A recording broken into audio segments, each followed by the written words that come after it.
Hello world, welcome to CyberCreed, and today in this video we are going to study the array complexity analysis.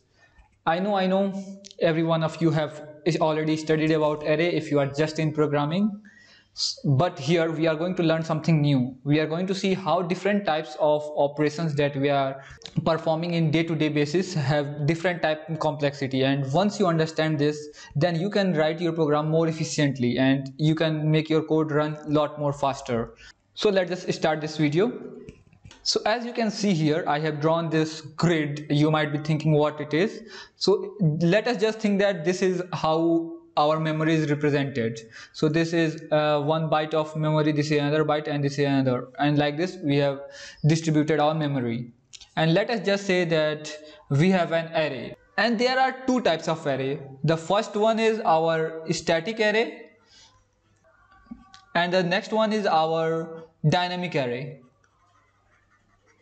Some of you who might have studied the languages like C, C++ or Java should be completely familiar with the terms of these both static and dynamic array, but someone who have just studied Python or JavaScript might not have heard of it. So let us just discuss this one by one. So in static array, what we do is suppose that we have to initialize an array. So array is our 1, 2 and 3. So if you have to initialize our array with 3 elements, then in the case of static array, we have to explicitly tell our program that we need to store 3 elements. So we have to tell our computer that there are only 3 elements which are going to be there in our memory. So what happens next? When you initialize this array to be the length of size 3, and if your system is, let's say, 64-bit, then for every single digit you need at least 8 bytes of memory in your system. So for every digit you need 8 bytes of free space. So here we have 3 of them, so we need total 8 into 3, which is nothing but your 24. So we need 24 memory slots back to back, completely free. There should be nothing in between them.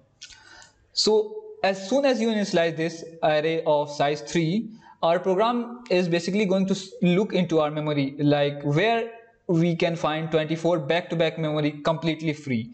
So it will check here from 1 till 24. It can just easily fill up all the memory, and it will say, okay, I can start my array at 1 and I can end it at 24. So here it will be completely of fixed size. We cannot just increase it or decrease it. We can just fill element in this range from 1 to 24. And in the first line, our 8 will be stored in binary form. As you know, our computer just understands the binary, so all our numbers will be converted into binary. I have already discussed this in the previous video. If you have not watched it, please make sure to watch this. I have explained this in great detail. So every number will be represented in binary. So 1 will be stored in the first 8-bit, 2 will be stored in the second length of this second bit, and 3 will be stored here. So like this, all our numbers will be stored. But if in case, let's just say that this 15 and 16 were already busy, then our computer would have told that we cannot start storing our elements from 1 to 24. Then it have to find another space. So in that case, it will find from 17 until this number, that is 40. So if there is any element that is in the middle of this, it will not store. There have to be completely back-to-back free memory space that needed to be available, and then and only then we can store our array. And then there comes our dynamic array. In dynamic array, we just did not explicitly tell our program that how much memory that we require. So in the case of dynamic array, what actually happens is that first our array is just made of size 1 internally. And as soon as we increase the number of elements, it is going to be just doubled. So for first time, it is going to be initialized at 1, and as soon as we insert elements, it will be initialized to 2. And then when we insert one more element, so suppose that we have inserted 1 and 2, then we are inserting 3. Then this dynamic array will just multiply 2 with 2 and it will make it 4. So the next size of our array will be 4. So if we are going to insert 4, then there won't be any changes in our dynamic array. And when we are trying to insert 6 or any number, you can say, so we are inserting our 5th number, then our array will just duplicate itself and increase its size to 8. it is just going to be multiplied with 2, and first it will be 1, 2, 4, 8, 16, 32, 64, 128, and it will just keep on increasing like that. And this is how our dynamic array works. It also initializes our array just as in the case of static array, but it does it internally, so we as a user do not need to take care of that. And in Python we have our list, and in JavaScript also we have array list, which just do the same work. And in C++ and in Java we have our vector, and in Java we have our array list, which are just used for dynamic array. And once we have learned this, how we are going to basically initialize our array, let us just think about the time complexity required to just initialize this array. So as we know, for storing every element we need 8 byte of memory. So this is going to be constant, and if we have one element, then it is going to be 8 into 1, and if we have two elements, then it is going to be 8 into 2, and if it is 3 elements, then it is going to be 8 into 3. So the time complexity here comes to be big O of 8 into n, because this 8 indicates that total number of bits for storing a single number, and that is why we are storing this 8. But as you know, by the time complexity analysis we have already seen that if we have any number that is constant, we are simply going to drop it out. So we are simply going to delete this 8, and we are only left with big O of n. So this is how our initializing time complexity is going to be. So till now we have just learned the time complexity and how our array is basically initialized. But now let us just discuss about some more operations like getting an element from an array. So you just say, like, if our array is A, so let us just name our array as A is equal to 1, 2, 3, and if we just say A of 2, our program just gives it as 3, because indexing starts from 0. So if our array is 1, 2, 3, this is going to be our 0th index, this is our first index, this is our second index. So here if we tell that A of 2, it is basically going to return 3. So as you know, this is basically a constant time operation, means it is going to be constant, it is not going to increase if you are going to increase the total number of elements in the array. So how this is basically done? So our computer basically knows where it is going to store our array. So for 1, it knows that our array A is stored at the starting position of this 1. So here our computer basically knows that our starting position is 1. So first element will always be stored in the range of 1 to 8, the second element will always start from 9, the third element will always start from 17. It is just going to add 8. So here it knows that it is starting at 1, so the index of our third element will be 1 plus 8 plus 8. It is going to be 17. So this is how our program is basically going to calculate, and as you know that this calculation is basically a constant time operation. If we were trying to access the element at the indexing 1, then it is basically going to do just multiply 8 one time, so it will be 1. This is our memory address, 1 plus 8 into the index that we want. So here the index is 1. So here it comes to be 9. So like this it can know the indexing of 1. So some of you might think, why the array indexing starts from 0? This is the most important question every programmer asks himself, why it is going to start from 0, not from 1. And this is the reason. Like, if we want to find the index of 0th position, let's just say 0th position. So for that we know that our starting number is 1. So starting number is our 1. So 1 plus 8 into 0, it is going to be 1.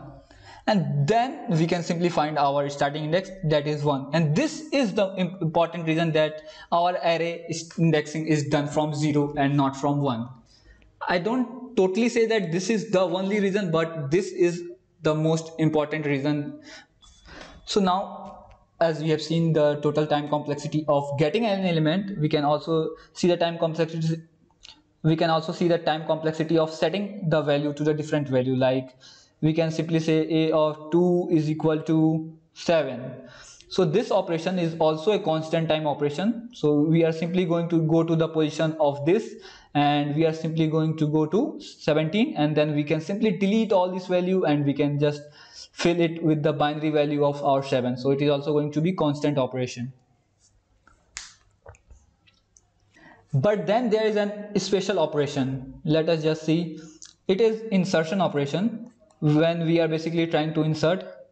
So insertion is basically going to take big O of n time, and let us discuss why it is. So let us just say we have our array 1, 2, 3, 7, 11, and if I want to insert, let's just say 0 here. So I want to insert 0 here. So how are we going to do that? So in memory it is already stored in a continuous fashion. So if we are trying to insert an element in our array, we have to basically shift all these elements to one more steps, because we have to also keep the track of our indexing. So inside or internally what it is going to happen, we can simply see 1, 0, 2, 3, 7 and 11. All our numbers after the given number where we inserted is going to shift by 1. So if we are trying to just shift here, we are simply trying to insert a number at the beginning of our array, it is basically going to take total big O of n time, because in that case we have to let us just think that we are trying to insert 9 here. So in that case all our elements from the very starting of the positions is needed to be shifted towards it right, and once we are going to do this shift operation, it is going to be done on each and every element in our list. So it is basically going to take big O of n time, and this is why our insertion operation in our array takes big O of n time. And the same goes with the deletion. So let us just say we have our array 1, 2, 3, 5 and 5. So we need to delete this 5. So if we are going to delete this 5, we have to just shift this element now leftwards. So if we decided to delete this one, then all this number from this side is required to be shifted one place here, and that is why it is also going to take total big O of n time, because the total shift that is going to be made is that total number of elements. So the total shift will be equal to the total number of elements in our array, and that is why the time complexity comes to be big O of n. And one more thing, in every case that we have discussed till now, the space complexity is just going to be constant or big O of 1. So the space complexity is going to be big O of 1. So now let us also discuss about our swap operation. So swapping an element in our array is basically also going to take constant time, because in swap operation what we are basically trying to say is that set A of 4 is equal to 7 and set A of 5 is equal to 4, or things like that. We are basically setting the elements. So the swap operation is also going to take the constant amount of time, and it is also going to take constant amount of space. So we have discussed our initialization, we have seen the getting of the element, we have seen the setting of the element.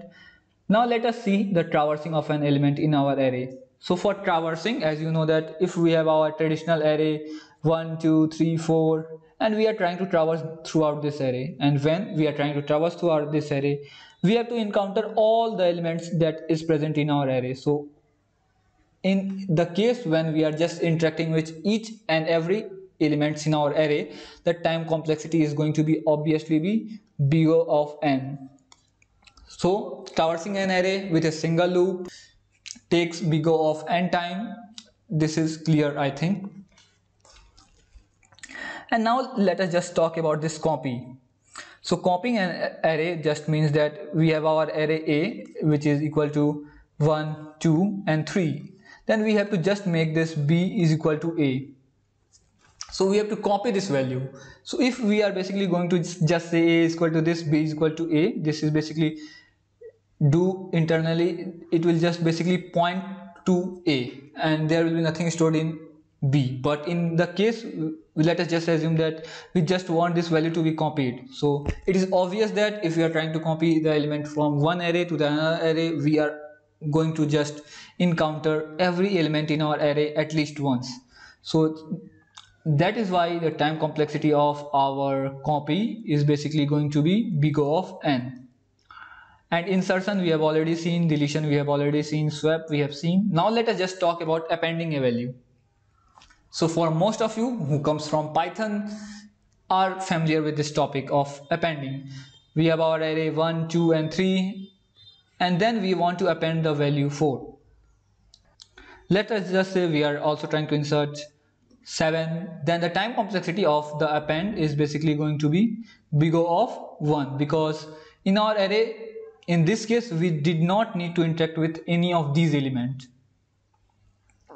We can just go to the last of our array and we can just simply add the element here. So in the case of appending, and this appending is not same as insertion, because in insertion we are basically trying to insert value in between the element, and if we are trying to do so, then the time complexity is going to be big O of n. But here we are just trying to append the value to the very end, and that is why the time complexity of this is basically going to be big O of 1.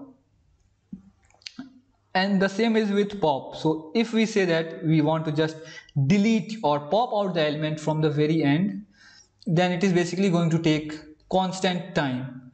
But please do not confuse here, because the pop we can, with the pop we also write pop of 1, which is basically going to pop at index 1. So it is basically going to delete this element from this position.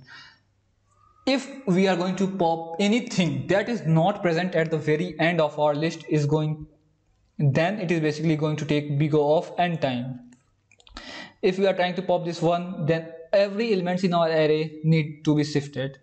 And that is why if we are popping any elements from the beginning or from any position other than the last position, very last position, then it is always going to be big O of n. So the pop, if we are simply using pop, then it is basically going to take constant time. But if we are using pop with any number, say n or I or j, whatever you need to say, it is going to take big O of n time. So this was it for this video, and I think that you have learned many different things that you might not have learned before or you did not have known before.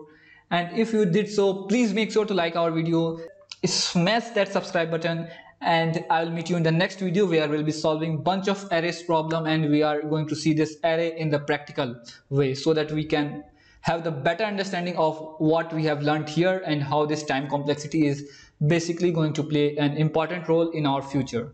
So thanks for watching. I'll meet you in the next one.